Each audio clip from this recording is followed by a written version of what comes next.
Hi hello అందరికీ నమస్కారం అండి. ఈరోజైతే మనం చింతపండు నిల్వైతే చేసుకుంటున్నాము. సంవత్సరం కంటే ఎక్కువ ఉన్న పురుగు పట్టకుండా, అలాగే చెమ్మ నీరు కారకుండా చింతపండు అనేది చాలా ఫ్రెష్గా మనం ఎక్కువ రోజులు నిల్వ ఉంచుకోవడానికి ఈ పద్ధతి అయితే మీకు పర్ఫెక్ట్గా ఉంటుందండి. మా ముందు తరాల వాళ్ళు కూడా సేమ్ ఇదే వాళ్ళు ఇలాగే చేసేవారు. దాన్ని మేము ప్రాసెస్ అయితే మేము అలాగే కొనసాగిస్తున్నాం అనమాట. వాళ్ళు ఎలా చేసేవాళ్ళు అలా అదే విధంగా నేను మీకు చూపిస్తున్నాను.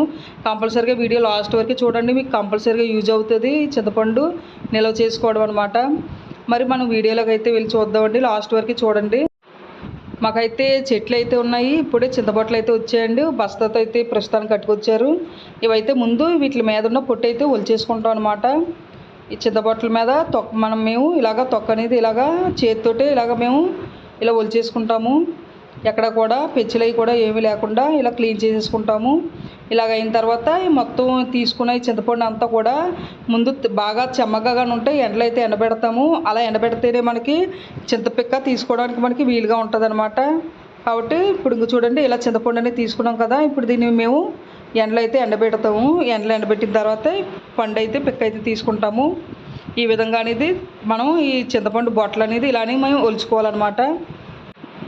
ఇప్పుడు చింతపండు బాగా ఎండబెట్టిన తర్వాత చూడండి, ఇలాగా చాక్తో కానీ లేకపోతే పెద్ద సూదులు ఉంటాయండి వాటితో కానీ లేకపోతే ఇలా కత్తిపేటతో కానీ ఇలా చింతపండు అయితే తీసుకుంటాం. నేనైతే ఎక్కువగా చింతపండు కత్తిపేటతోనే చాలా సింపుల్గా, ఎంత చింతపండు అయినా ఎన్ని మళ్ళైనా సరే చాలా ఈజీగా ఇలాగా కత్తిపేటతో అయితే తీసుకుంటాము. చూడండి, ఉట్లు అయితే అలాగే ఉంటాయి, ఓన్లీ పిక్క మాత్రమే ఇలాగా బాగా చింతపండు ఎండబెట్టి తర్వాత ఇలాగా ఫ్రీగా తీసుకుంటాం అనమాట.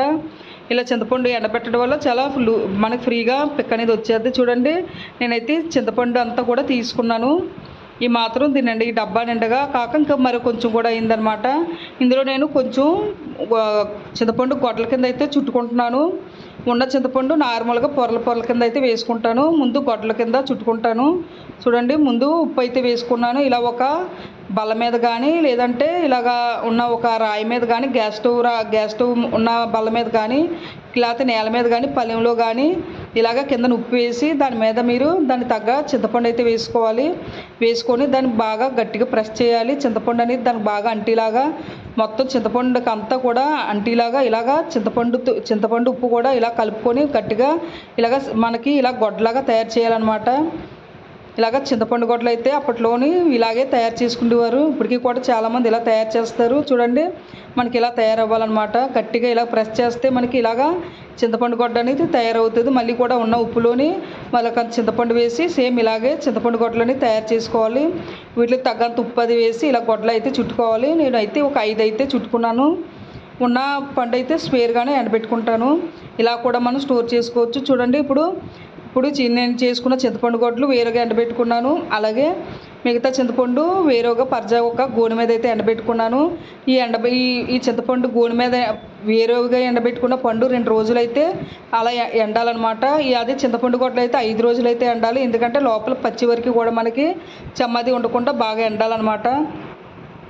ఇప్పుడు ఈ విడివిడిగా ఎండబెట్టుకున్న పండు 2 రోజులు అయితే బాగా ఎండాలి. చూడండి, 2 రోజుల తర్వాత మీకు చూపిస్తున్నాను. రాత్రి కూడా నేను మంచులోనే ఒగ్గేస్తానండి. మనకి మంచులోనే చింతపండు ఒగ్గేస్తే మనకి ఎన్ని రోజులైనా సరే పండు అనేది పాడవకుండా ఉంటుంది. ఒక రాత్రి మాత్రం కంపల్సరీగా మంచులో అయితే ఒగ్గేయండి. ఆకాశవది బాగా ఉంటే మంచులో మాత్రం ఒగ్గేయండి.